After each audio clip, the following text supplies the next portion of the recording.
From the start of the war until 1944, the Nazi war machine had occupied much of Europe. But on the 6th of June, the Allies finally launched their campaign to liberate the continent.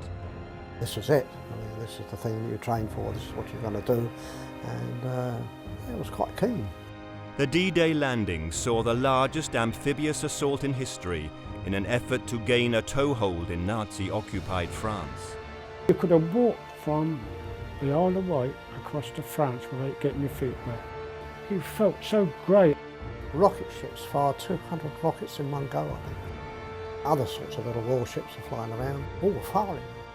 If the German troops were able to prevent the initial landings, the campaign to liberate Western Europe would fail and German occupation would continue. The first wave had already gone in and been slaughtered. As soon as you dropped the ramp, they were hitting us. You knew that once you got in sight of that beach, you were going to lose a lot of men. All young men too. This is the story of the men who fought and died for freedom in the climactic battle of World War II.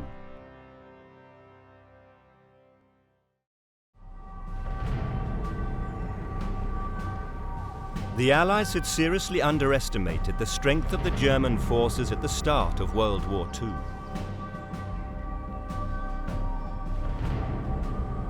Nazi equipment, transport and firepower was far superior to much of their own outdated armory.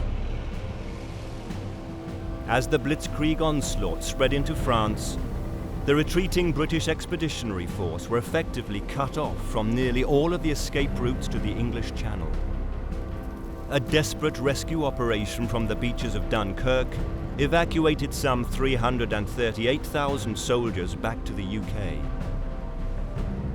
Churchill prepared Britain for a Nazi invasion. We shall defend our island, whatever the cost may be. We shall fight on the beaches, we shall fight on the landing grounds, we shall fight in the fields and in the streets, we shall fight in the hills. We shall never surrender.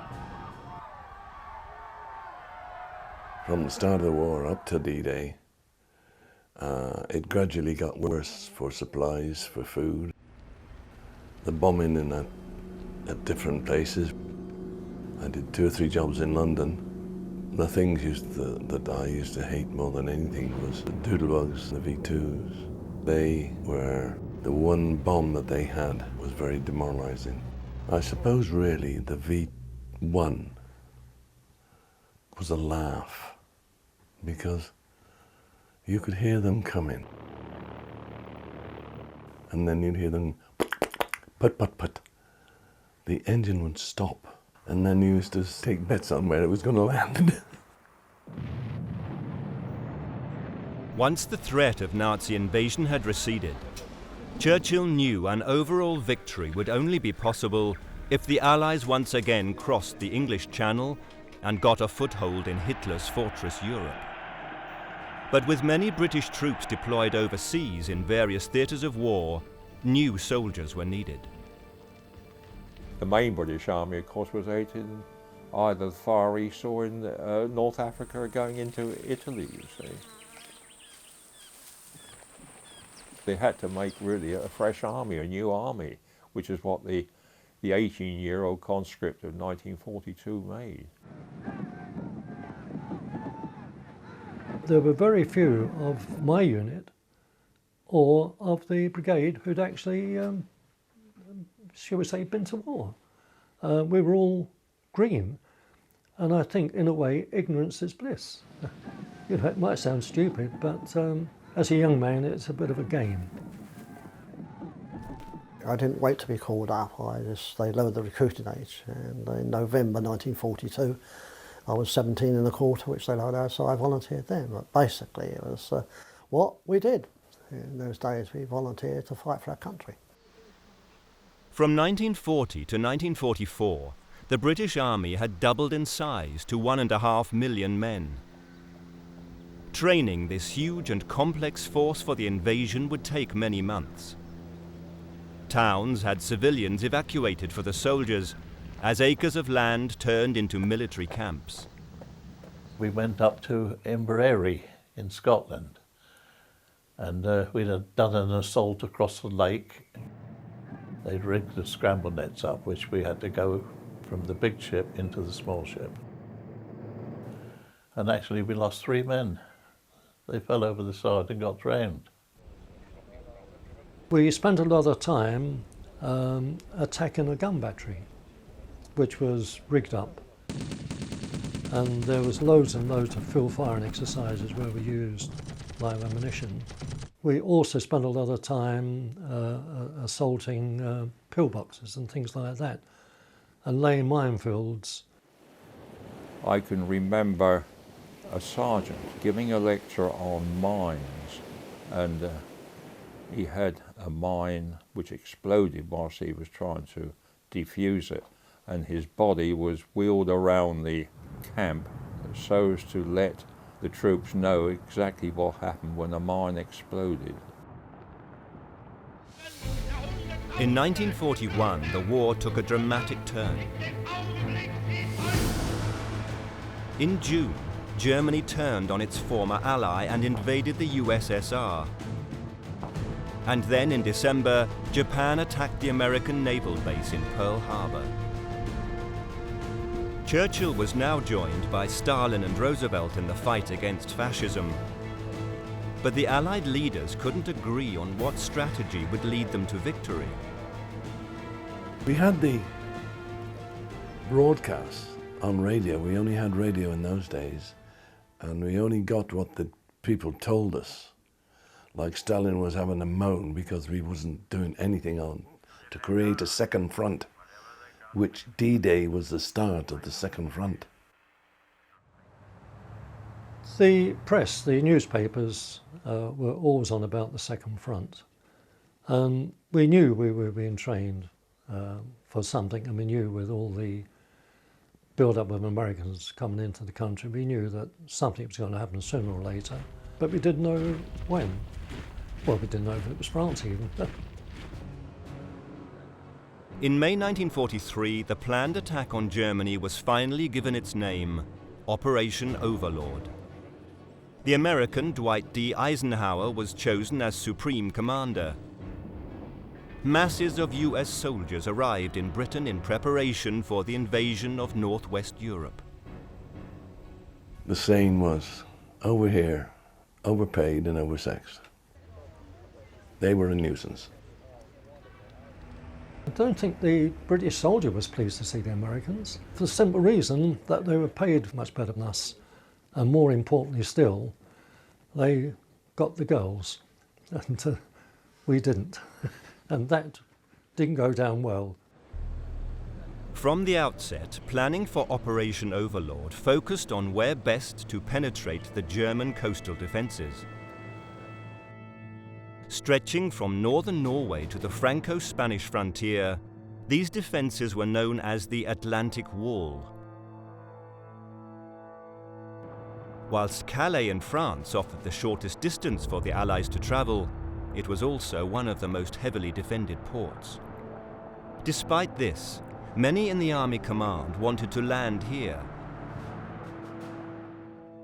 However, Normandy was chosen because the beaches were fairly close to English ports and well within range of Allied aircraft stationed in the UK. The Allies knew that their attack was not going to be a surprise, but to give themselves the best chance of success, they launched Operation Fortitude, a plan of deception to make the Germans think they would be landing in Calais.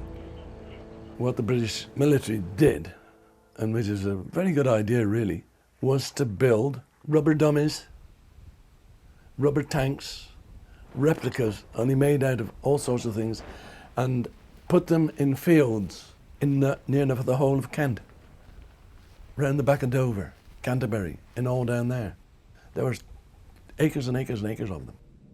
And from the sea and from the air, it looked as though there were masses of soldiers being massed in this particular area, because we wanted them to think that we were going to land in the part of Calais. By the spring of 1944, the Allies were ready to make their assault. The plan was to ferry 160,000 men to the beaches of Normandy, whilst nearly 10,000 paratroopers would jump behind enemy lines. To transport the troops, the Navy and Merchant Navy made available 195,000 men and 5,000 ships. It was to be the largest and most impressive armada ever assembled. British General Bernard Montgomery, who had successfully defeated the Germans in the North African desert, was put in charge of land operations. We had great faith in Montgomery. He was that sort of general. He served in the First World War, and he wouldn't do an attack unless he had the stuff. So we knew that we were going to be supported every time he'd done something. He wasn't a rash general trying to make his name. Oh, I like Monty. You know, hello chaps. And I think the phrase was, forgive it being on tape or hard, the phrase was, he's a little shit, but he's all right. You know, that was the thing. And he was a good general. He great respect for him. You don't follow people you don't trust, you don't believe in. Montgomery's old adversary from the North African campaign, Erwin Rommel, was assigned to improve the Atlantic Wall's defences. A string of reinforced concrete pillboxes were built along the beaches to house anti-tank guns and light artillery. Minefields were planted on the beaches, and underwater obstacles and mines were placed in waters just offshore. Unlike at the Battle of El Alamein, Rommel was determined the German defence line would hold and that the British would be pushed back into the sea. He was a good general. He chased us through the desert, didn't he? Till we pushed him back. He was a good general. He was another, what I would call a soldier's general. It's not often you hear the enemy talk about one of the enemy's officers, but Rommel, when he wasn't in the desert, he used to go around and visit all his own troops and our troops who were in the hospitals and ask them if they've been treated all right. He was an officer and a gentleman. Only a few days in each month were suitable for launching Operation Overlord because both a full moon and a low tide were required. The moon to illuminate navigational landmarks for the crews of aircraft, gliders and landing craft, and the low tide to help safe navigation around German defensive obstacles. The invasion was going to be June the 5th, but a storm blew up and we didn't, they decided it was too risky, so they delayed it for 24 hours. But we was off Spithead in the Isle of Wight, and there was a massive ships there. The Allied troop convoys already at sea were forced to take shelter in bays and inlets on the south coast of Britain for the night as the storm raged. We went into a very, very stormy sea, rough sea. Roughly 300 on our boat, and 9 out of 10 of us were seasick. All I wanted to do was to get off that boat. I was so ill, so seasick. Some, I reckon, were dying. I mean, it took us 2 days to get from a place called Fowey on the big ships, because they transferred them into the landing craft. And some of them were, well, just dying, I reckon. We were given bromide tablets, but I think the War Department thought they wouldn't be much good to us because they also gave us paper bags marked vomit for the use of. So The Germans took comfort from the poor conditions and believed no invasion would be possible for several days. Some troops even stood down, and Erwin Rommel took a few days' leave to celebrate his wife's birthday. At a vital meeting on June the 5th, Eisenhower's chief meteorologist forecast a brief improvement in the weather for the following day. Operation Tonga, the first stage of Overlord, was given the green light. 10,000 paratroopers were flown behind enemy lines to disrupt German supply routes and defences in order to minimise the threat to the beach landings. We took off at about 11:30 on the night of the 5th of June. We were told what our objectives were: to capture the canal bridge over the Caen Canal and the road bridge over the River Orne. They had to be seized and captured intact. To disrupt Allied airborne landings, the Germans placed 12-foot poles with sharpened tops on potential landing zones, which the troops called Rommel's asparagus. Low-lying river and estuaries were flooded, which made flight navigation extremely difficult, and many men were dropped miles away from their intended landing zones. Because of the flooded area, the air crews dropped where they could, and they themselves were bemused because of the floods, so they couldn't see the Deeps. There was just a great flooded area. Some of them confused the rivers. Some were dropped 20 miles away, literally miles away. I landed and found myself all alone. Now, I should have landed amongst the whole of the 9th and the 1st Canadian Para-Battalion. So there should have been something like 1,200 men around me. Much of the equipment dropped from the planes was lost in the floods, and many paratroopers struggled landing in the water. Heavily laden troops, if you land in water and with a parachute landing on top and being under the canopy or mixed up with their rigging lines, and of course some of them could have had a fairly heavy landing and been stunned. There were a number of people listed missing and a number were drowned. As part of the airborne operation, the Allies used gliders attached to tow planes to land men in Normandy.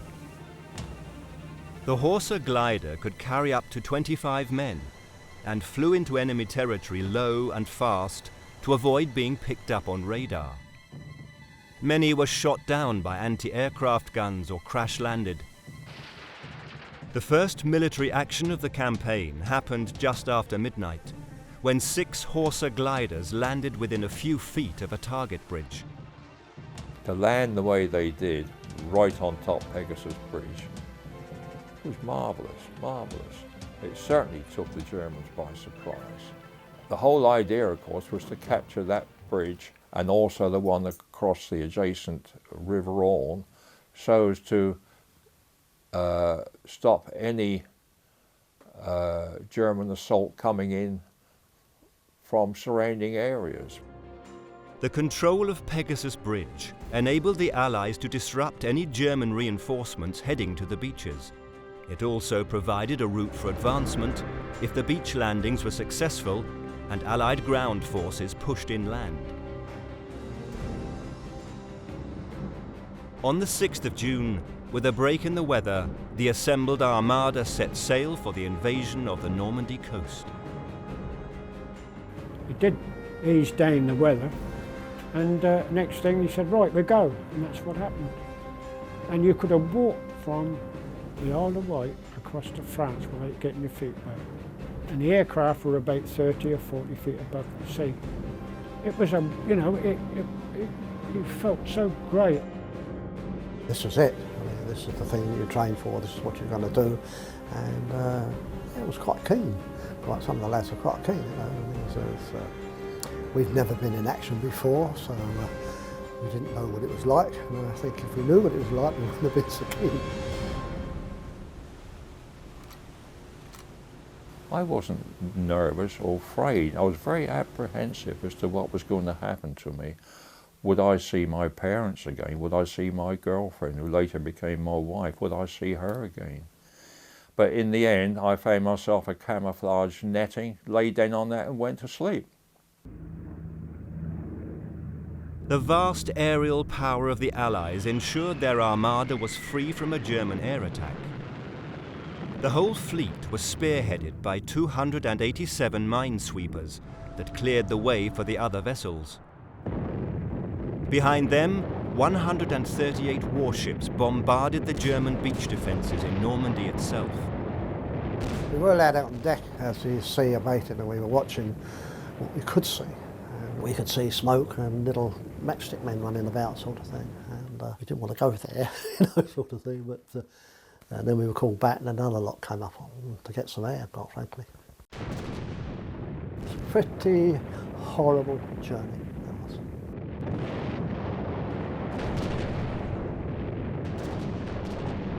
As you look towards the shore, it's covered in smoke, and you think, well, is that where we're going to go? What's happening there?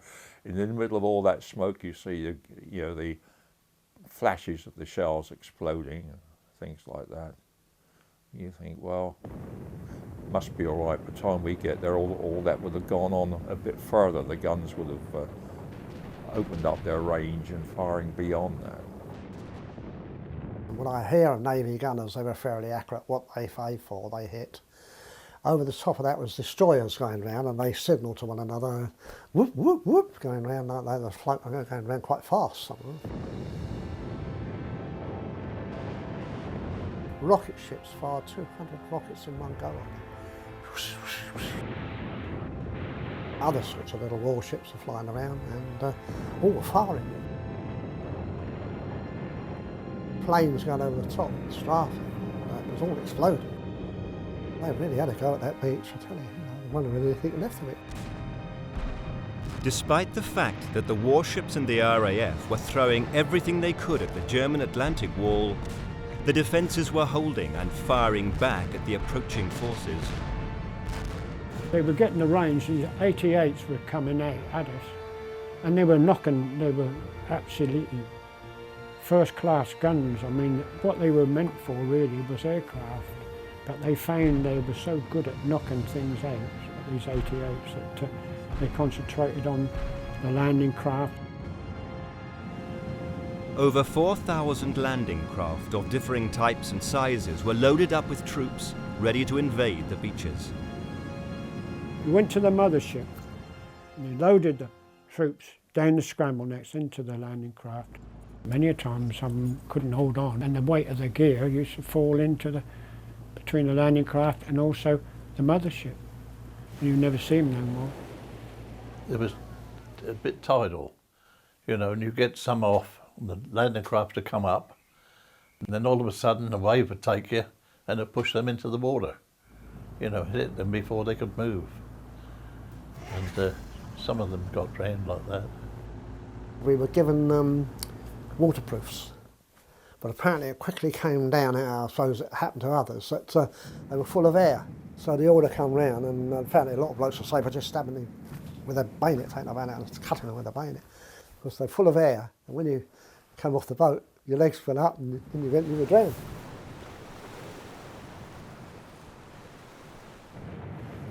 Well, you were pushing your way through dead bodies. I mean, say, you get one sticking out the water, you'd be going over the top of one or something like that. And then you had the Belgian gates, which were meant, where they cross like that. They were meant to rip the bottom of the landing craft out, which they did do. The Germans were expecting any landing to happen during a high tide, when in fact the Allies had planned for a low tide assault to enable easier navigation through the Belgian gates and mines. However, the big disadvantage caused by a low tide was the beaches were now much longer. Troops had much more ground to cover before they could reach safety. As soon as you dropped the ramp, they were hitting us, just slaughtering them. All along the top, there were 65 separate machine gun pits. And if you put your hand up like that, I'd have it. They were so good. They were so good. The machinery and the guns they had were so... I think they were far superior to what we had.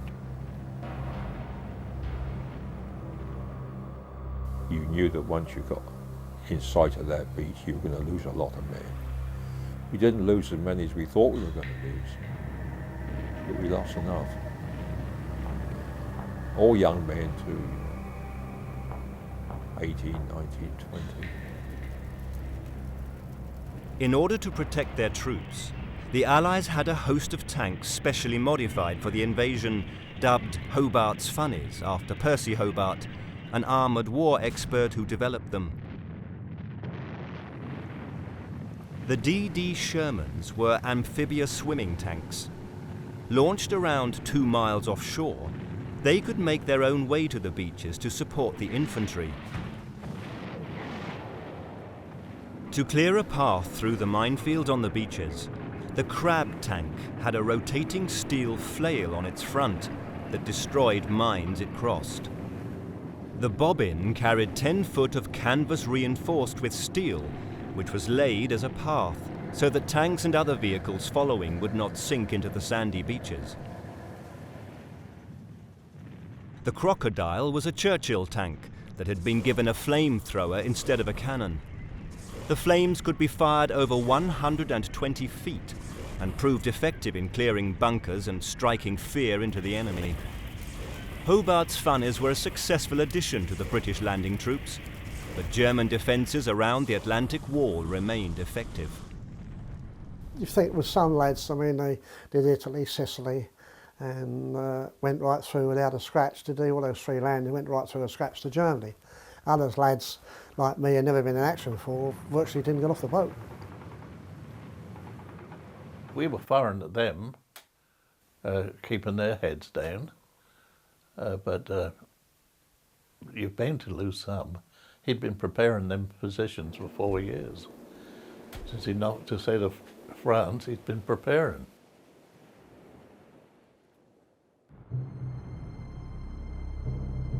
Rommel believed that the improvements he had made to the Atlantic Wall would have to halt the invasion on the beach and push the Allies back into the English Channel, or Germany would lose the war. It was the job of the airborne forces to take out machine gun emplacements along the wall and destroy the bridges that would prevent the Germans from reinforcing their defences. 9th Battalion were to capture the gun battery at Merville, which thought to be a threat to the invading troops, the beach landings. And the squadron was to blow 5 bridges over the River Deves. By taking out the bridges, the Allies would prevent the easy arrival of German supplies and reinforcements to the beaches, and so gain a crucial advantage. We reached the bridge and there was a few Canadian soldiers. Because the Canadians were giving us protection. They were to fan out to give us cover whilst we destroyed the bridge. Having completed that, on the way back, a German jeep pulled up with 4 Germans in it and mistaken the Canadians for German troops. I started asking questions, and when they realised their mistake, they attempted to drive away, and of course the Canadians riddled them, and the vehicle was undrivable. And we had to pass by them, and I remember passing. They were the first dead Germans I saw. Of the 700 paratroopers committed to taking the Merville battery, only 150 men were ready to attack. The rest were lost in the countryside, wounded or had drowned in the marshes. Lieutenant Colonel Ottaway, who was in charge of the mission, decided the target was too important to abandon. Merville Battery was Ottaway's lot, and they all landed in the wrong place, and he took that battery and silenced those guns, although the Germans retook it. But he silenced those guns, and which was a good thing, because otherwise his guns would have fired upon Sword Beach and made it even worse than it was.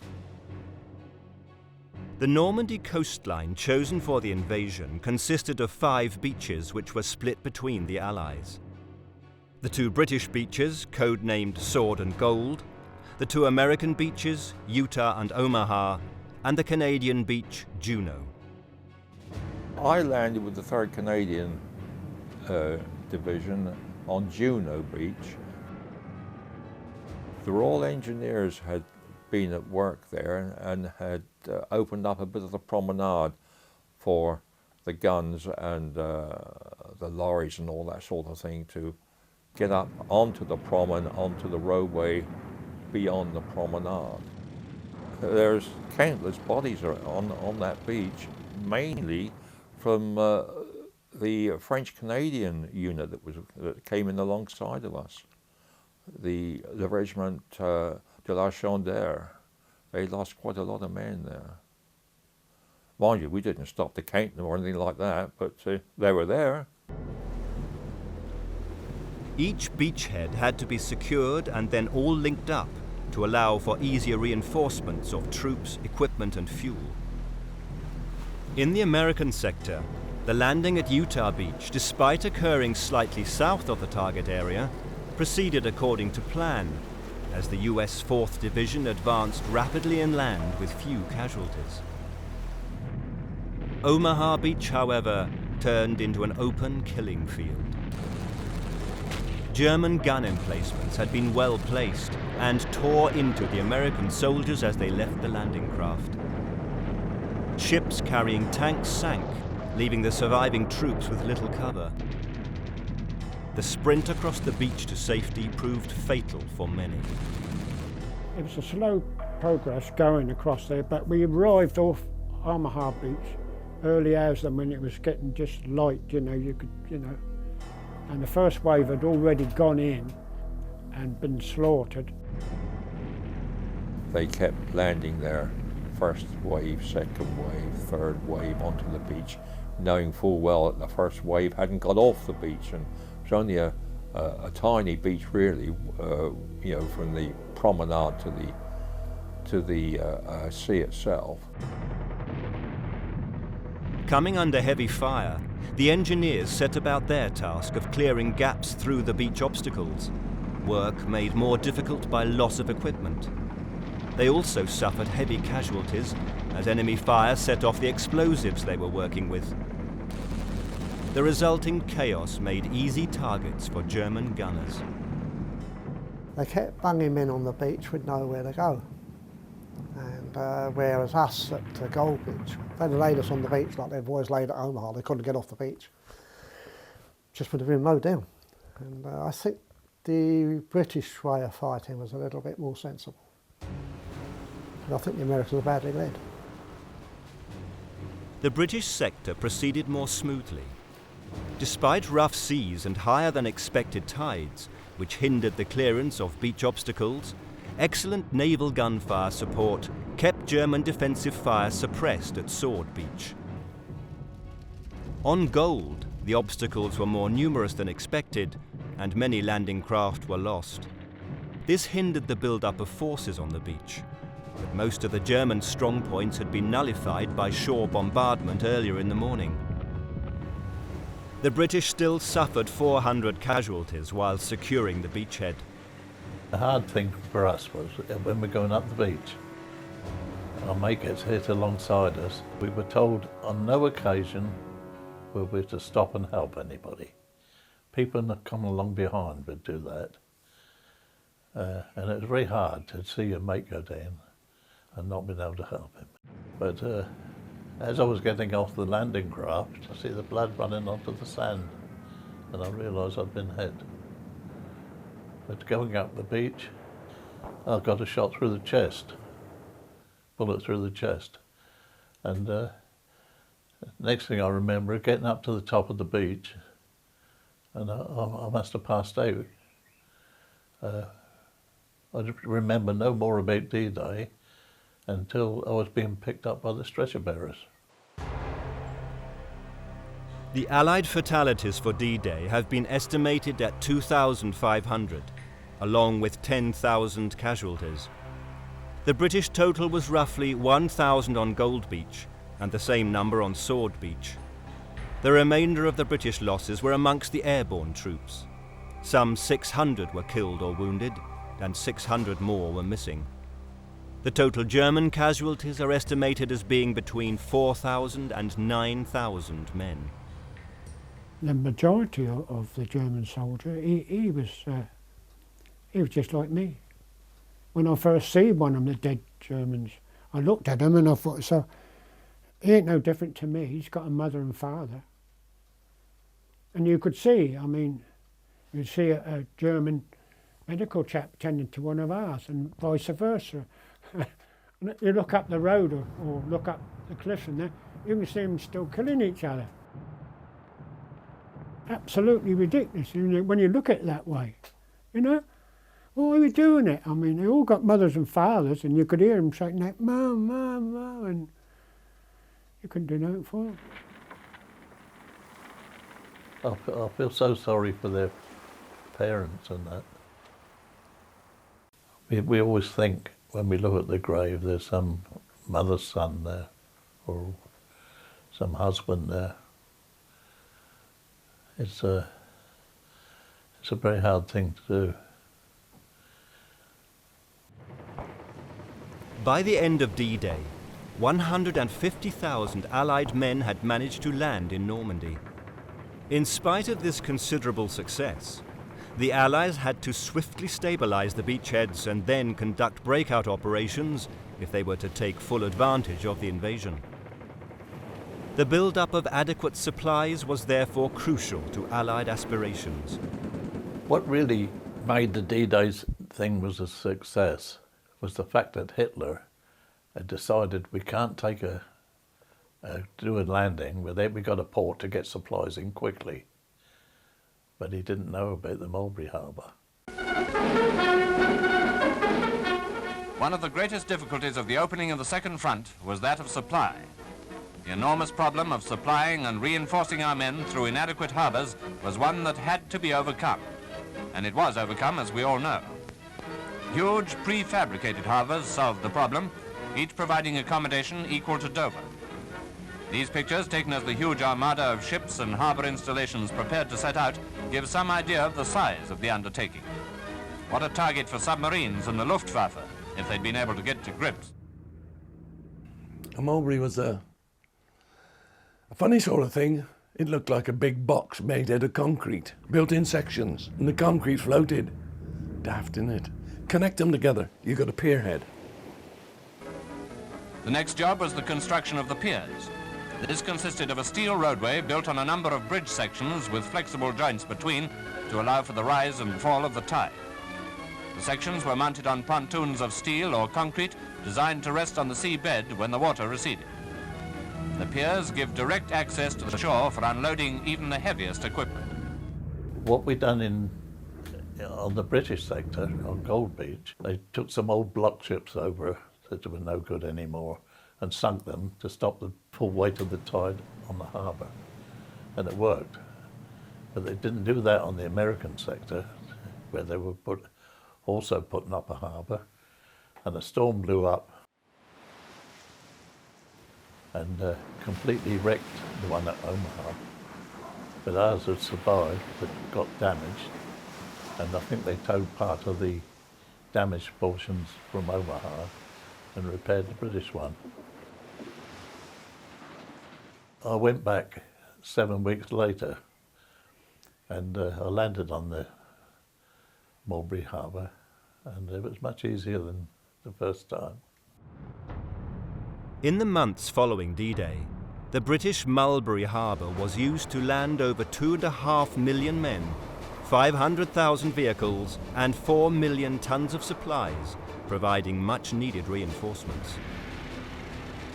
The Allies needed a huge amount of fuel to keep the army advancing through France. To overcome the problem of getting oil from Britain, a major engineering project was put in place to send a pipeline across the English Channel. The pipeline was one of the finest things ever invented for the Second World War. Of the way in which they were going to get fuel, how could they do it? Well, we hadn't got satellites and things like that in those days, so the only thing they could do was under the ocean. Operation Pluto is another of those top secrets which can only now be revealed. Engineers devised a kind of pipe called Hamel pipe, which made in 20-foot pieces could be welded into any required length. This pipe was so flexible that it could be wound on a drum like cotton on a reel. A plan developed whereby the full length of pipe required to cross the channel could be taken over and laid in one continuous piece. This was in fact done by means of floating drums known as HMS conundrums, or canuns for short. The canun is 90 foot long and over 50 foot in diameter. When fully wound, it weighs 1,600 tons, about the weight of a destroyer, and can carry 70 miles of pipeline. Crucial to the success of Pluto was the capture of Port-en-Bessin, which was heroically taken by a small force of Royal Marine commandos. Quite a few boats were hit. The survivors swam ashore, picked up the weapons from the wounded and the killed, and marched, fighting all the way to Port-a-Besson, 12 odd miles away. And overnighted outside against next day, fought a far superior German force and took it. They sailed in a tanker and connected the oil pipe to the tanker and pumped the oil into the tanker. There was no refinery ashore. And they offloaded it onto that particular way. But without oil, the tanks would have ground to a halt, our tanks. So it was a very important thing. With Port-en-Bessin in British hands, along with the American-held Cherbourg, oil soon started pumping to the Allies from the English coast and the Isle of Wight. To prevent a German attack, the pumps were hidden in disguised buildings. Although the beaches had been secured, the battle for Normandy was far from over. As the Allied soldiers pushed inland, fierce fighting ensued as the Germans battled to keep hold of strategic territories. I've got to be fight.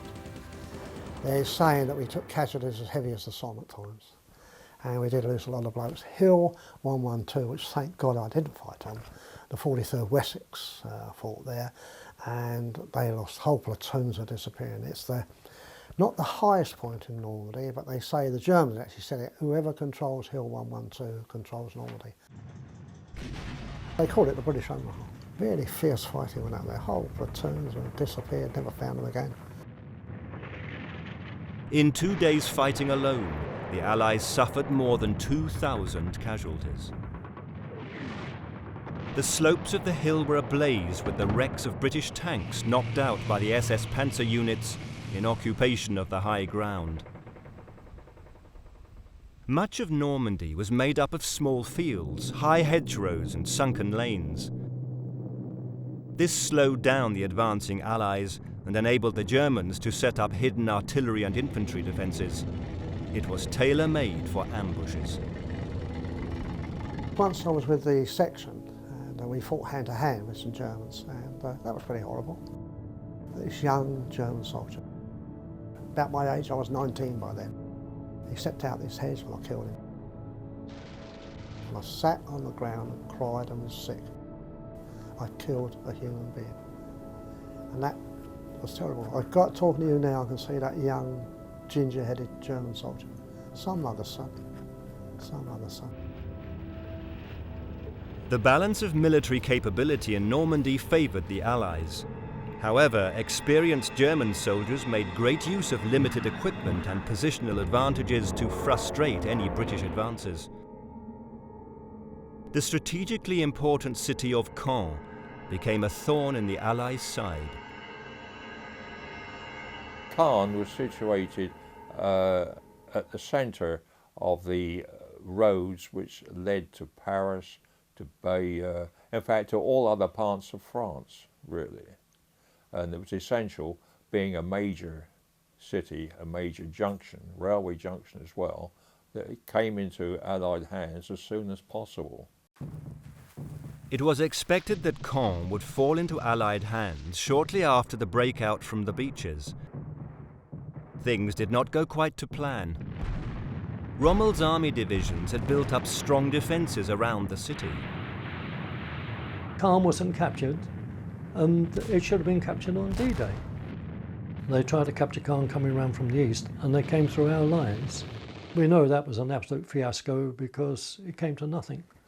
3 or 4 days after the attack started, we had a lot of rain, but we know that the Germans completely outgunned our tanks. Their 88 was an incredible gun, and it could be used anti-aircraft, anti-tank, anti-personnel. The hardest thing which I could not do was German tanks as well as our tanks. They blew up, or burned, we call it blown up. In fact, the Germans and some of our boys called the Shermans Tommy Cookers or Ronsons, because they Ronson because they lit at the first flame or something. Flew got first hit, something like that, and they would burn up. And because the boys would be trapped inside, you couldn't get them out. The heat was so fierce. But our officer could pull a pin out grenade and chuck it in the tank. I couldn't do that. Put them out in the misery virtually. The SS soldiers defending the city, most of whom had graduated from the Hitler Youth, had a fierce loyalty to their Führer and took great honor from fighting to the death for the Nazi cause. Many of the Allies thought this fanatical and wanted to keep their own casualties down to a minimum. The SS, Hitler Youth, they were nasty individuals, politics. They were animals, for want of a better word. And the story I tell was the Canadians on Juno Beach, 12th SS and Hitler Youth they were fighting. And I think D3, they captured 30 Canadians, took them in the schoolyard and shot them in the back of the head one by one. The Canadians never ever took an SS prisoner afterwards, right to the end of the war. The moral of that is don't upset a Canadian, for God's sake.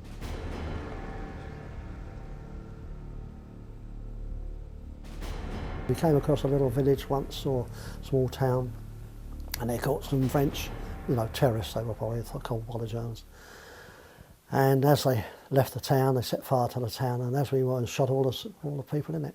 And as we walked in, hanging from a tree was a very young boy, 5 or 6 years old. We wanted to go after him, but keep your heads, you know, the order comes through, you're going to go rushing down there, they'll be waiting for you. The inclination was right, you know. Nasty individuals. With Caen proving so difficult to seize, the Allied air forces were ordered to send their bombers in to destroy the German units that were putting up such a stern defence of the city.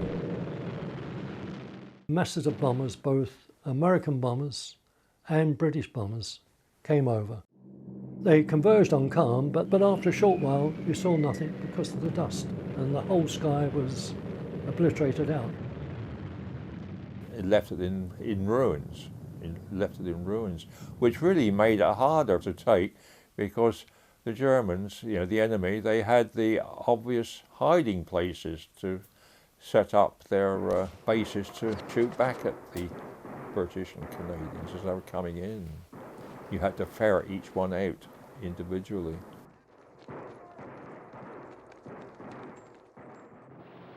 Whilst the bombers were busy in the skies over Caen, Typhoon fighter jets were attacking German forces and artillery on the ground. Our tanks were outgunned, but the saviour was the Typhoon with its rockets. And the Germans, at one particular day, were up a hill, and we had no tanks with us, no armour with us. We got further ahead than probably where we should have been. But which often happened, because tanks will overnight, they won't move at night if they can help it. And we used to carry on moving. And coming up this hill was a Tiger, and Panthers and infantry. We were a bit scared by that, and suddenly over ahead of us, the back of us, over the top of this hill come 3 Typhoons. Germans were no cowards, no way, but their tops of them tanks opened and they ran for it. I swear those Typhoons had guided missiles in them, radio guided missiles. They never seemed to miss. They go shh, like that. And they hit this 60-ton tank, a Tiger, and it bounced like a rubber ball and blew up. Fantastic.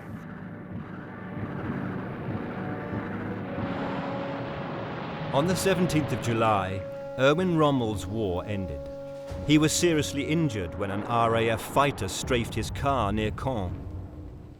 Soon after, Rommel was implicated in an attempted assassination of Hitler, which was to later cost him his life, as he was forced into committing suicide by the Nazi Party. The day after Rommel's injury, Bernard Montgomery launched Operation Goodwood, a large-scale attack to the east of Caen involving British and Canadian forces. After 2 days of bitter fighting and 4,000 Allied casualties, the city of Caen was taken. The operation was not a complete success in that Montgomery had failed to break out of Normandy, but it had diverted German attention away from the Americans in the west, allowing them to punch their way through to begin the liberation of France.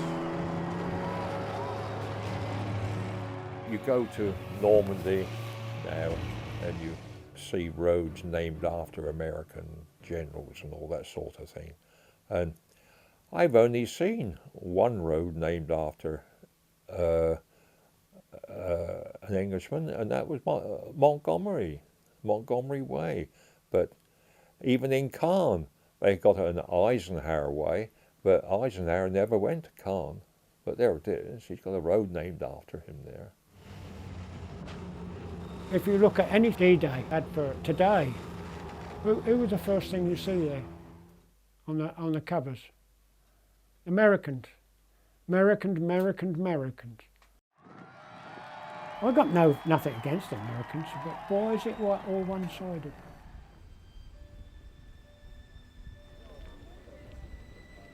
When I think of my friends whose lives were sacrificed that day, I feel very sorry. It brings a tear to my eye. Even today, I feel so sorry for them. And I think to myself, how was it I was so lucky? Very, very proud and fond memories of the boys that I fought with and didn't come back. We fulfilled the promise we made to them 65 years ago. You won't be forgotten, you will be remembered. And that I find quite emotional at times because they were brothers in arms. As Hitler's armies stood on the northern shores of France in 1940, it seemed certain that Britain was about to go the way of Poland, Czechoslovakia, France, and all the other countries that had been invaded by the Germans. But I hate to think what would happen if the Germans ever got over. We'd have been slaughtered. The heroics of the Battle of Britain pilots made sure that never happened. But for everyone in Britain, life was to change completely. Everyone had to do their bit, perhaps as a fireman. One of my very close pals in the fire service was killed with possibly the first bomb that fell on West Ham. Or a land girl. Yes, I'm proud that I was one of those to help win the war, yes. Oh yes. Or a Wren. We were also aware of the war, and anything you could do to, help the cause was really worthwhile. While the country's servicemen and women fought the Germans on the land, on the seas and in the skies, those on the home front had to get used to a very different life indeed. This is their story.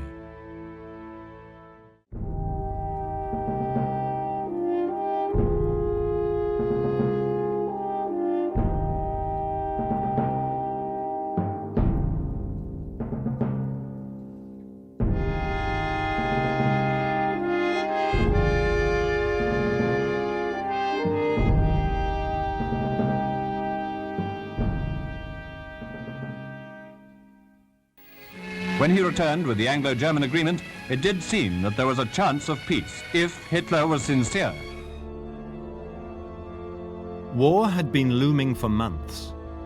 As Hitler broke more promises and told more lies, it became obvious that it couldn't be avoided, and the British government was faced with preparing for the inevitable.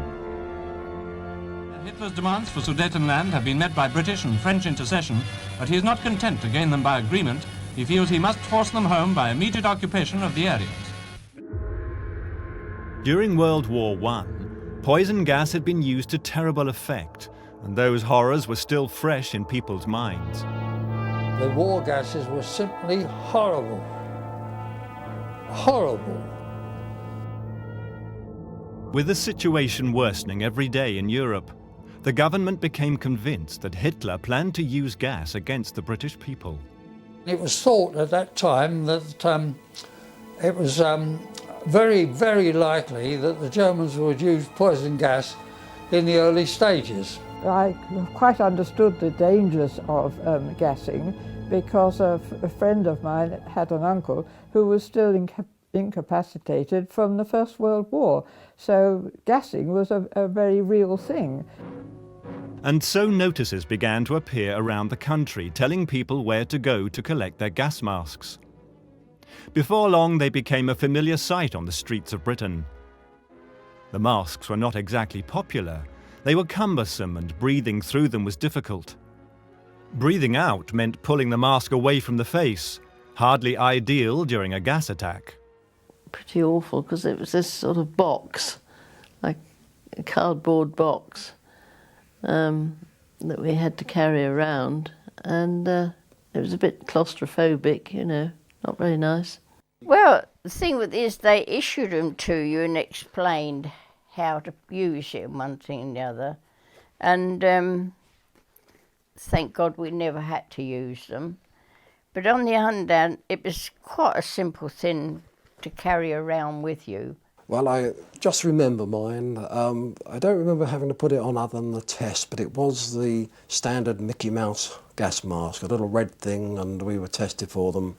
And we never liked wearing them, of course, but they were restricted. For the time being, war is very much a present evil, and it has become inevitable, even in peaceful democracies, to accustom children to the use of gas masks. How long ago is it since a picture like this would have been either abhorred or ridiculed? But today, the education of small children in methods of self-preservation is recognized as a humane proceeding.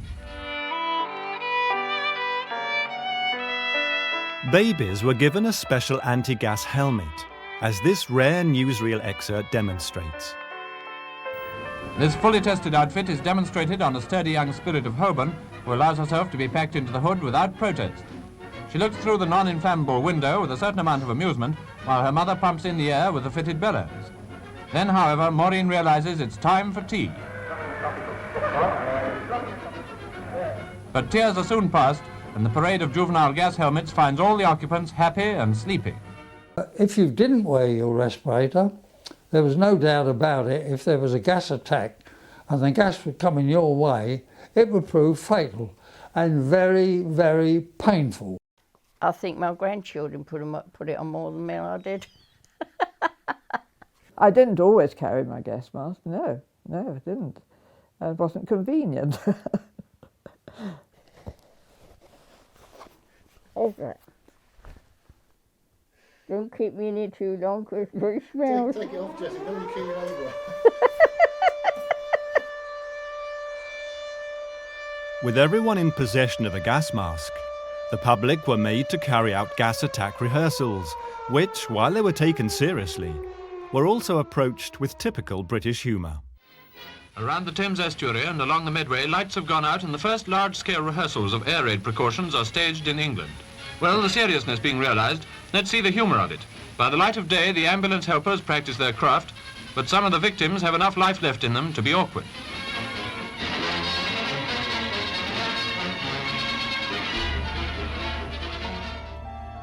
By the time war broke out in September 1939, 38 million masks had been issued by the government.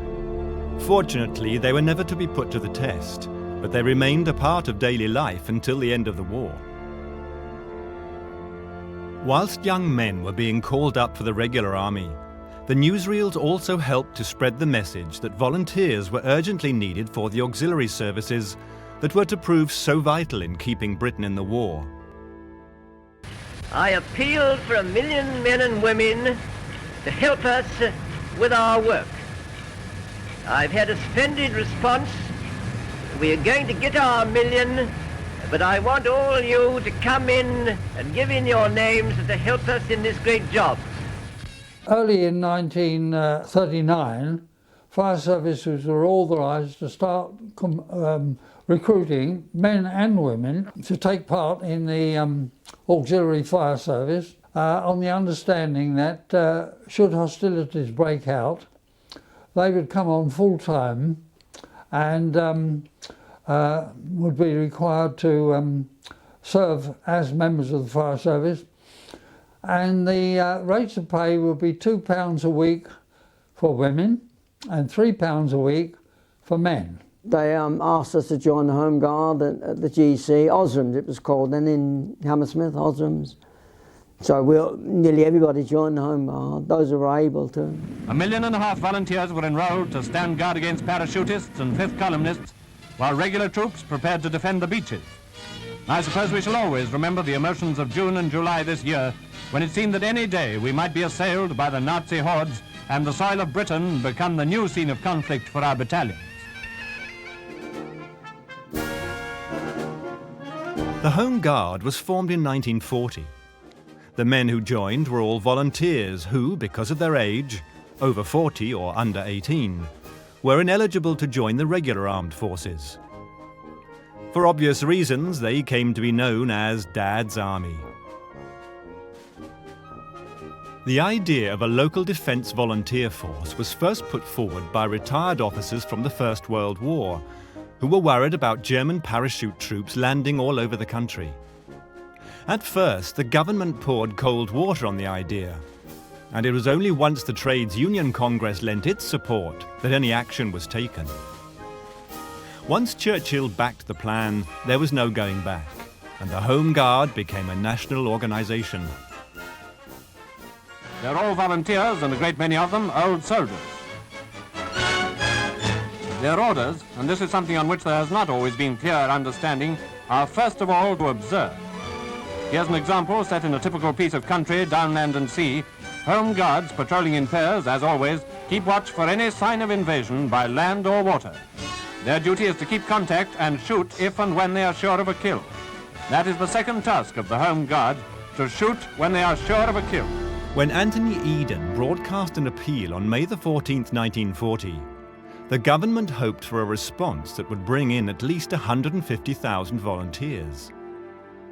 Within 24 hours of that broadcast, 250,000 men had volunteered.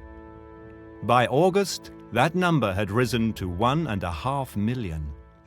You are a new corps, a corps with its traditions to make.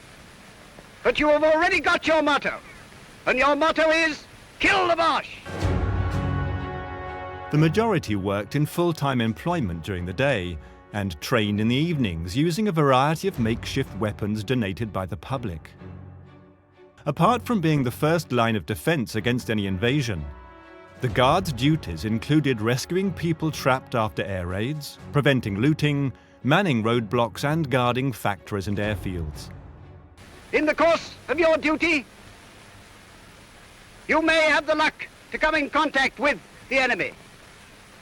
If you do, one of your duties is to shoot when you see a sitter, and shoot to kill. Equipment, supplies, all were scarce. Only one shell to fire at each practice. The lack of resources for the Home Guard was an irritating hindrance.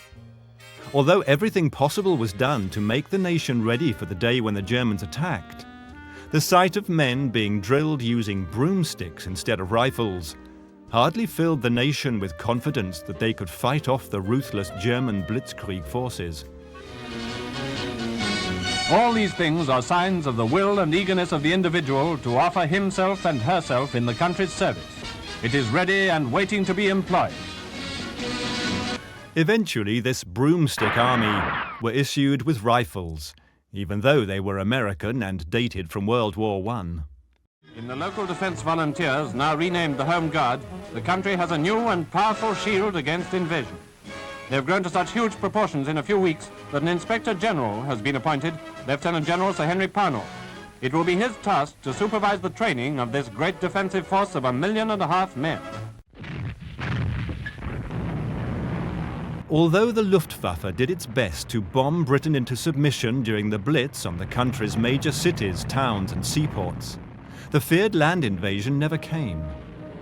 However, out in the Atlantic, the Germans were making headway as their deadly U-boats torpedoed their way through Britain's merchant shipping fleet. And so, far out in the grey Atlantic, the Nazis play their second card. If we cannot bomb them out, then we will starve them out. Before the war, Britain had imported 55 million tons of food a year, including 70% of its meat, and the Atlantic sea route was vital to keeping the country fed. With so many merchant ships being sunk, the government soon had to introduce rationing. On January the 8th, 1940, butter, bacon and sugar became the first foods to be rationed, and soon housewives also found themselves standing in queues for meat, tea, cheese, milk and eggs. Before long, petrol rationing also came into force. Well, it was very, very strict, but if you were careful, you know, you could get by, and there were lots of things you could supplement the food with, as long if you grew your own vegetables and things like that. And we were all encouraged to do that. And of course, looking back on it, I mean, the Ministry of Food did a wonderful job. We all kept, most of us anyway, kept healthy. I mean, obviously we weren't fussy. I mean, I don't know what the modern generation would have thought of some of the food that we ate. Let's put it that way. It was a miserable sort of a diet. You couldn't settle down to what you might call an exotic meal. It was all commonplace and lacking in variety. But we had enough to fill our bellies. But I ate eggs, and the thing I remember, and my wife says the same thing actually, was the powdered egg. And we actually would love to get hold of some of that original powdered egg that was issued to us. It was a taste all of its own. And people say, oh, you know, but then we enjoyed it. Naturally, the scarcity of the nicer things in life created opportunities for the more enterprising and resourceful members of the public. Soon there was a thriving black market for little bits and pieces which couldn't be obtained legally. A points system was introduced for the rationing of clothing, and an allowance of 66 points per year was given to each person, just enough to buy one new outfit. As the war progressed, the quota was reduced, and towards the end of the war, people would struggle to buy a new coat on their rations.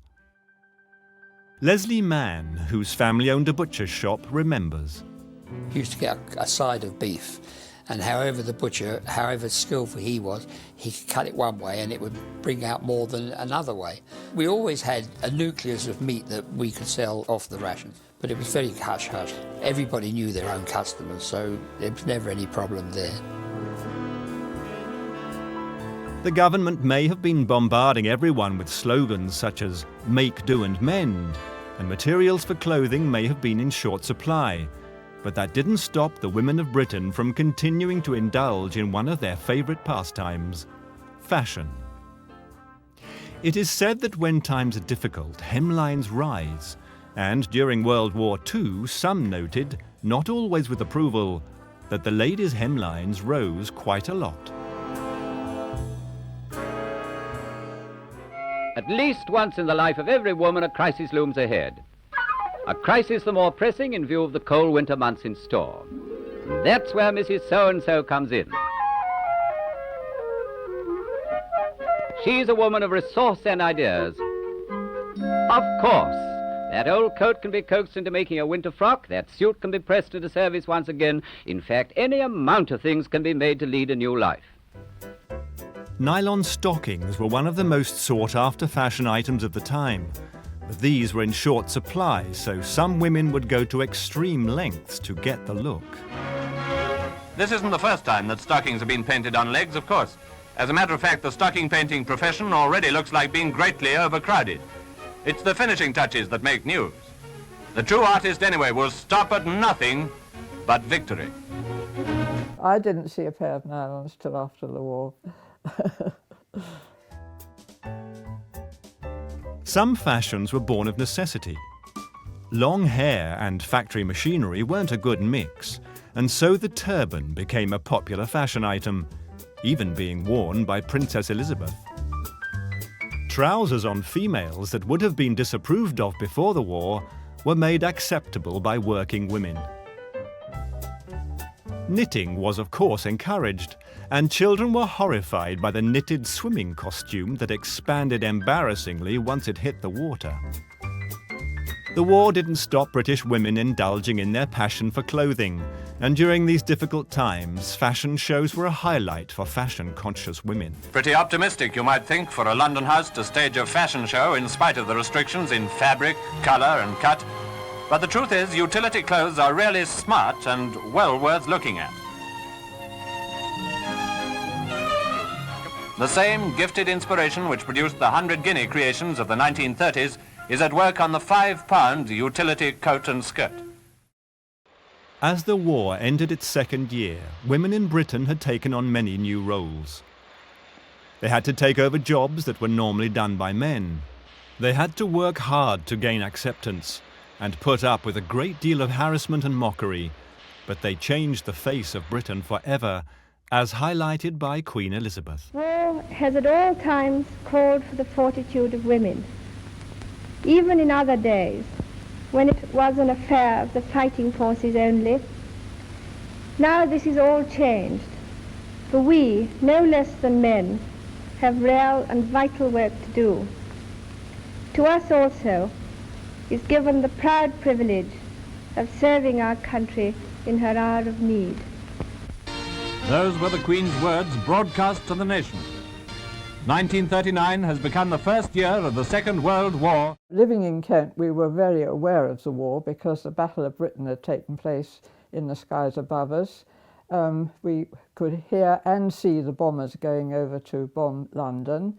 The searchlights were continually on at night, and so I just felt that I'd like to join the Wrens, and so I applied. To my surprise, 2 weeks before I left school, I was called up, and so I was 2 weeks after leaving school. I was at the Mill Hill Training Centre, training to be a Wren.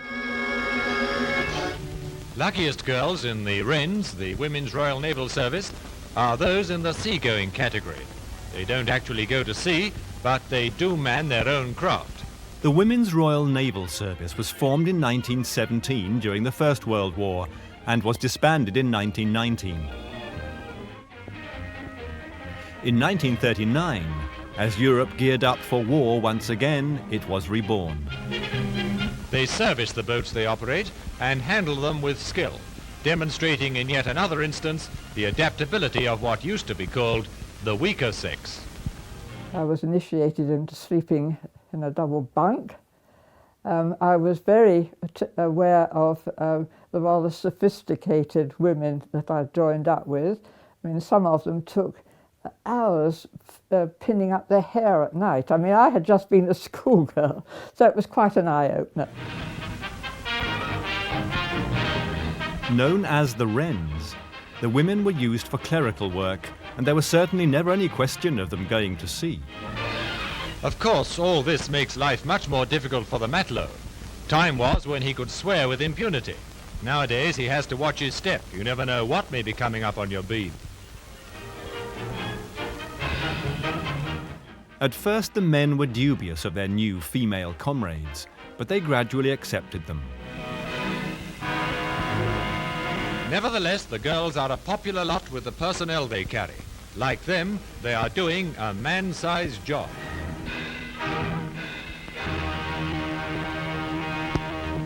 When I first went up to Met Crehenish as a Met Wren officer, I was the first Met Wren officer they'd had there, and I felt there was a little bit of resistance, but I like a challenge like that, and I think I was fairly soon accepted.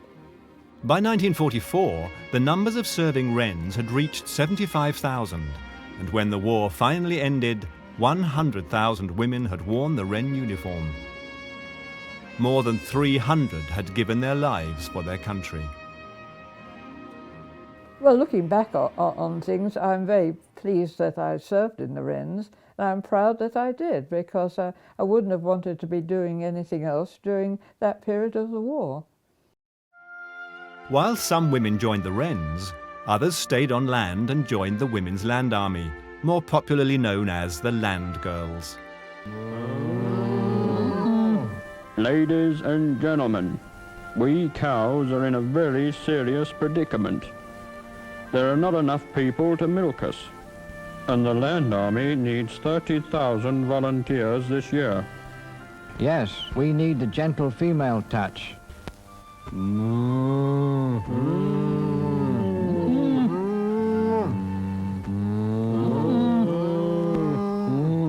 I was an only child, and of course the Wrens and the WAFs uniform attracted you, sort of thing. And my dad said to me, "Oh, don't join up until you get your calling up papers," he said. So I said, all right. But when I got those, there was just two, nothing about the services, there was just two, munition factory or land girl. And I'd never answered my dad back before when I lady, and I said, I'm bloody well not going into the munition factory, I'll go in the land army. And in the fields, an unusual sight, The plough works on night shift, preparing the land for those crops on which the survival of a nation at war depends. I joined the ATS, but unfortunately went down with measles. Didn't hear any more about it. Then went to the cinema and saw they wanted land girls. They came from all sections of society, but the newsreels portraying happy, smiling girls going about their daily chores did not always tell the true story of the hardships they faced as they worked the land to help keep Britain fed. I went into milking cows, dairy work, and I did that for 3 years, which was very long hours, from 4:30 in the morning till 5 at night. It's a new day now. The clock confirms that unwelcome presentiment that it's time for the morning workers to be stirring.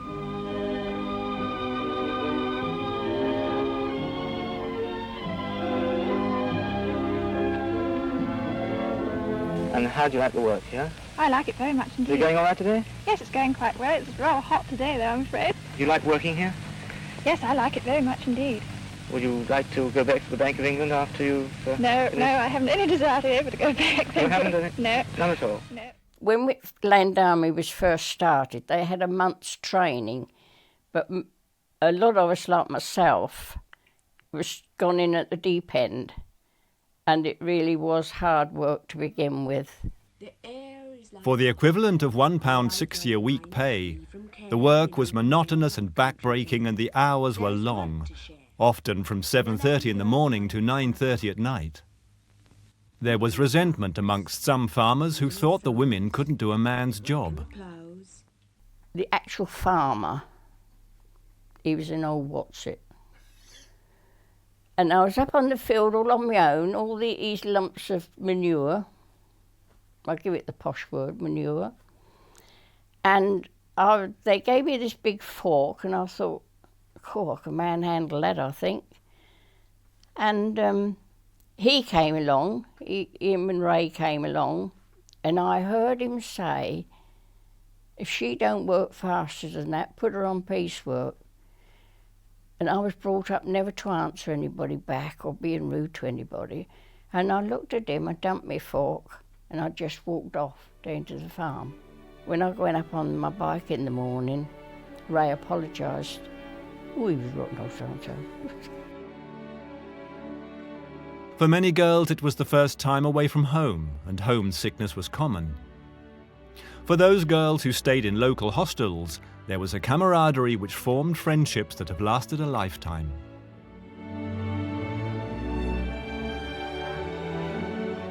It was really important. I think I'd done quite a good bit to help win the war but I shouldn't say this probably, but Winston Churchill, after the war, they said, would you recognise the Land Army? He said, oh no, they was only farm workers. They just didn't want to know at all about the Land Guards.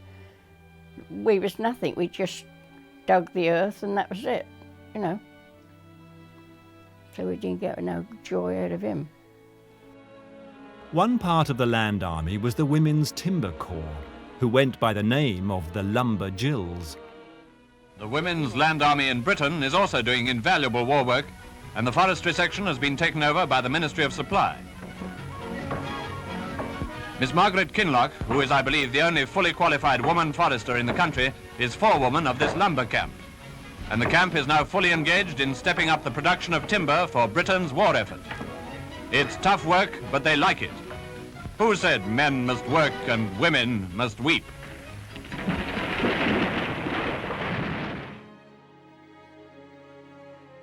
The Women's Land Army and the Women's Timber Corps were eventually recognised in 2008 for the role they played in World War II, with all surviving land girls being issued with a special badge of honour to commemorate their service. I thought it was a lovely life. And I've said, if I go up there, or even down there, I hope they got a Land Army girls up there. I'd join.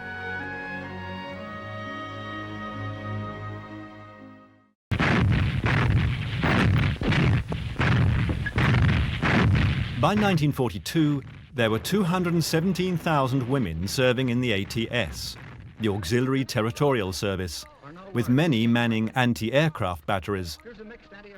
In total, some 55,000 women served in air defence. Winston Churchill himself had ordered that women should not be allowed to fire the guns. He feared that shooting down and killing young German men might prove too great a psychological burden for them. Here's 1, 2, fire! The girls here man the spotter, height finder, predictor, radio location. We aim the guns and the men load and fire them. We've had some casualties from bombs and splinters, but not as many as the Germans have had from our guns. Great target! Play! British factories, which by the second year of the war were producing large amounts of armaments, were staffed mostly by women. By 1943, they outnumbered men by a ratio of 3 to 1. British women have been at it for 3 years, 10-hour shifts, night and day. With so many women in employment, factory owners were given some very non-PC advice, with one magazine from the time even suggesting that husky women, those generally on the heavy side, were more even-tempered and efficient than their underweight sisters. What are you trying to do in the war on your own? Get out. You need a man about the place. We don't. The women produced all manner of vital war supplies, from uniforms to aeroplanes, from tanks to munitions. But men were paid more for the same jobs. Sometimes even unskilled male workers received more wages than their female counterparts. Conditions were tough, with shifts lasting for 10 hours during either the day or night. You tired, kid? At 4 in the morning, there's a break for tea, of course. You got through quickly, just in time for tea. Some of the worst jobs for women were in the munitions factories, as working with TNT had the side effect of turning the skin a pallid yellow, earning the women the nickname canaries. The exposure to TNT was also a cause of infertility. Mind it doesn't go off. I'd rather be firing them than making them any day. Thousands of people have discovered that a 10-rod plot will keep a family of 5 in vegetables 8 months of the year. Despite the efforts of those working the land, there was still a shortage of fruit and vegetables, so the government launched the Dig for Victory initiative. The slogan appeared on posters all over Britain. Do you like standing in a queue for your vegetables, or do you think it's tiring and a waste of valuable time? Do you ever find your long wait has been useless, that supplies of what you want have run out before your turn comes? It's not the greengrocer's fault, it's up to you. Dig for victory. Although vegetables were not rationed, they were not often easy to get hold of, so the government urged people to make use of their gardens and plant vegetables. The newsreels even gave instructions on how to lay down a vegetable garden for those who had never had any experience of gardening. We're going to watch an old hand for a few minutes, and if you get any pleasure out of watching his skill, you'll get a lot more in learning how to do a good job yourself. You use a fork for lifting cabbages and plant them with a dibber like this.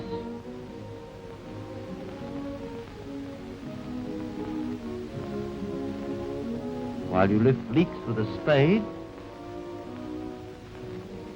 and plant them with a dibber.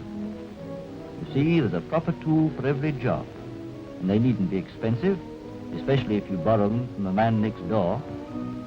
But the finest tools a gardener can possibly use are his own 2 hands. Take a few tips like these from the old gardeners, and you'll soon be growing your own tomatoes, peas that melt in the mouth, carrots that will be a revelation. And surely, isn't an hour in the garden better than an hour in the queue? I think the Dig for Victory and those sort of propaganda initiatives were very good, and people did do their best to, do what they could, yes. Whilst the USA was supporting the British war effort by supplying much-needed weapons and supplies, it wasn't until after the Pearl Harbor attack that she actually entered the war.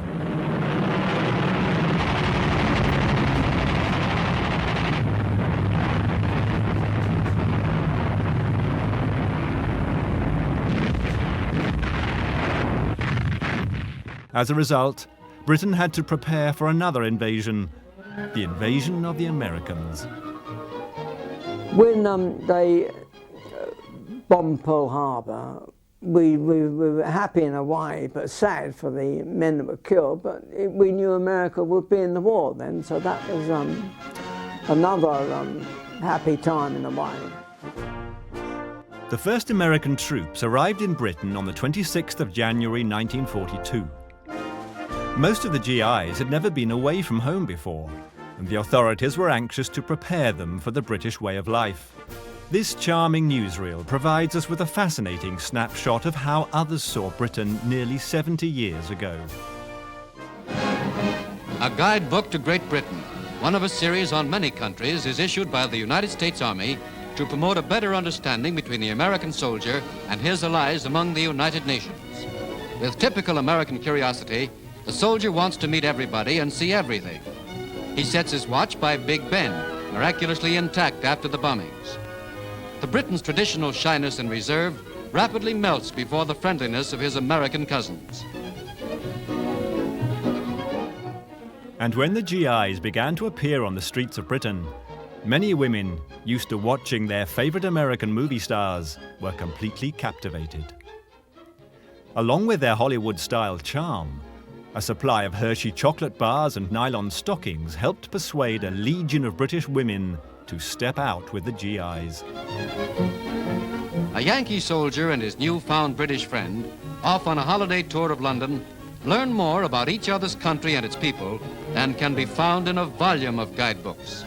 There were no silk stockings, there were no nylons, there was nothing like that. Now, they had all these things because they had their PXs. So if you imagine you're a girl and you've never seen a pair of nylons, never eaten any chocolate, because we had 1 bar of chocolate a month. So you got paid in all this kind, and it's very, very tempting to people. The promiscuity in the war was incredible. Overpaid, oversexed, and over here, that was what it was. The English girls soon got the hang of them. They never got the hang of that.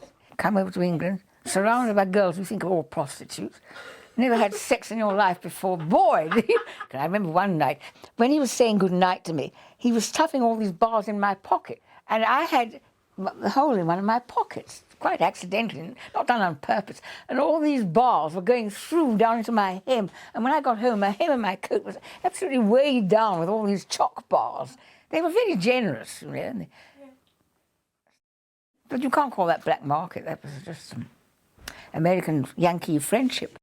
In their serge uniforms, the Americans looked smart, and they were armed with an array of clever chat-up lines. When the men returned to the United States, there were many tears at the railway stations, but also many brand new GI brides. And now at last the moment they've waited for is approaching. A return home and all that it means. Yes, many a British girl will be broken-hearted at being left behind, but there are many others who will be future housewives of America. Women of the United States Army Auxiliary Corps, a volunteer organization recruited to relieve men for combat duty, now become a part of the regular army. Although it is the GIs that everyone associates with American forces in England, there were also members of the United States Women's Auxiliary Corps stationed in Britain. They had been sworn into the regular army and now took up posts in a myriad of jobs such as telephone operators, typists, drivers and cooks. Their first leave in a new land is a great adventure. They tour the beautiful English countryside, and at an historic manor house, they're introduced to a famous English custom, afternoon tea. British hospitality for America's servicewomen overseas. It just happened that we'd been invited to a dance at one of the American camps, and this one was based on the cliffs near Folkestone. And I remember this strange object in the sky coming over, and I think we were called out to have a look. And this obviously wasn't an ordinary aeroplane, and we were all very bewildered and bemused as to what it was. And of course, afterwards we found out that it was a doodlebug. So I reckon I probably saw one of the first that ever came over.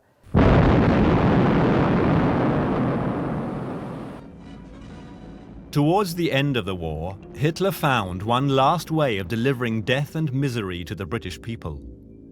Ordinary folk called them flying bombs or doodlebugs, and they were deadly. The first of the V weapons, the V1s, the flying bombs, or the buzz bombs as they were generally known in England, started to come over.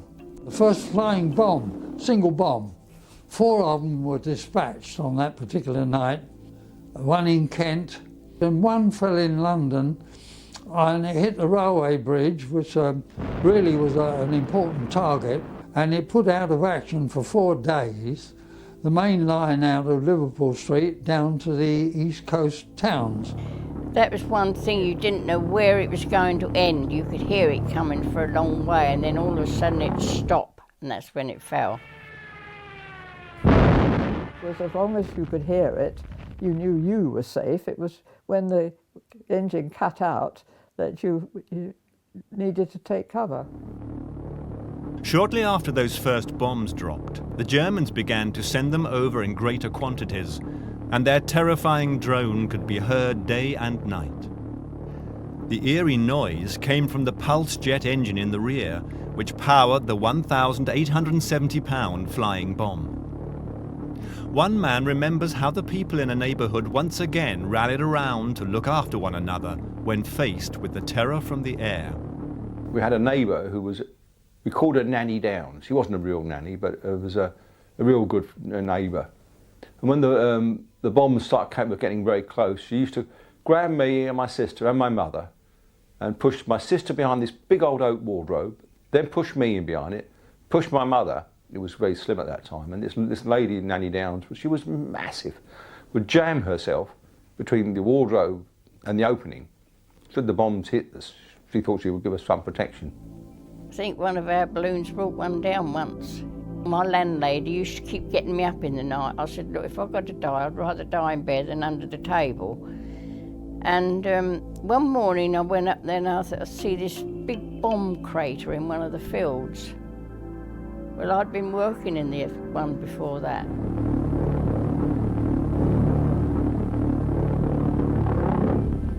The chug of the engines and when they were cut out. And remember the one that landed near the Granada at Clapham Junction quite vividly, because we were actually on our way out to Dagenham at that time. And it actually hit a 39 bus and 2 trolley buses that were behind us, and we were actually travelling on the 39 bus in front. And had my mother not called and waited, no doubt we would have been on that bus going to Dagenham. In September of 1944, the V1 was replaced with an even more powerful weapon. The Germans called it the A4 rocket, known to the British as the V2. Confiscated Nazi newsreel film showed 12-ton V2 rocket bombs just after leaving their launching platforms.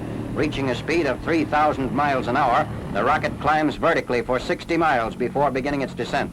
It's been known to reach England 5 minutes after launching from the Netherlands over 200 miles away. The V2 arrived silently and without warning.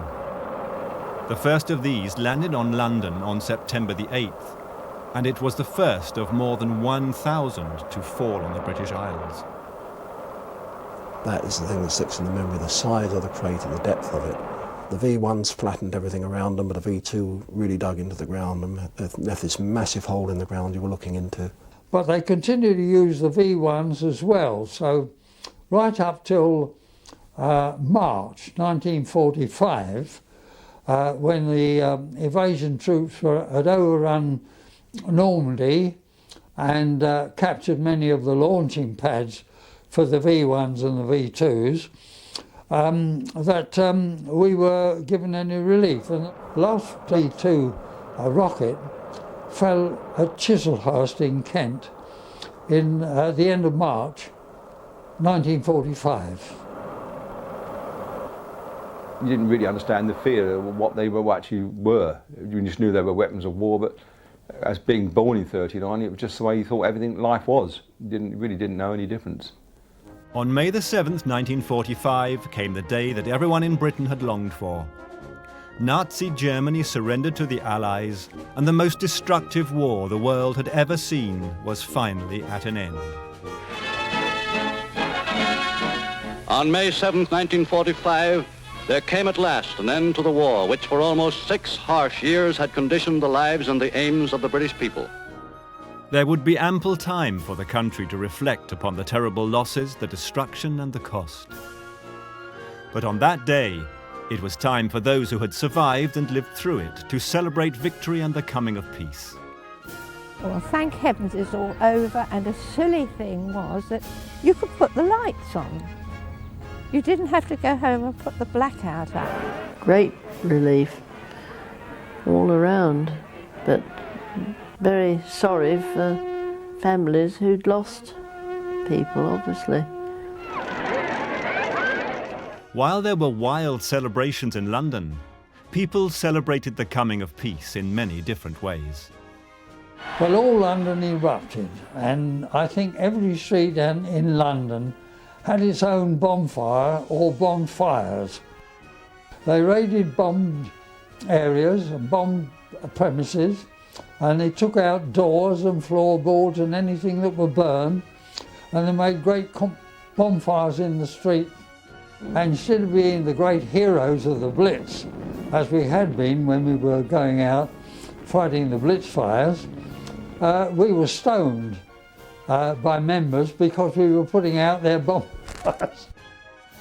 And so, after nearly 6 years, it was all over. For those on the home front who had lived through it and done their bit to earn the final victory, life would slowly return to normal.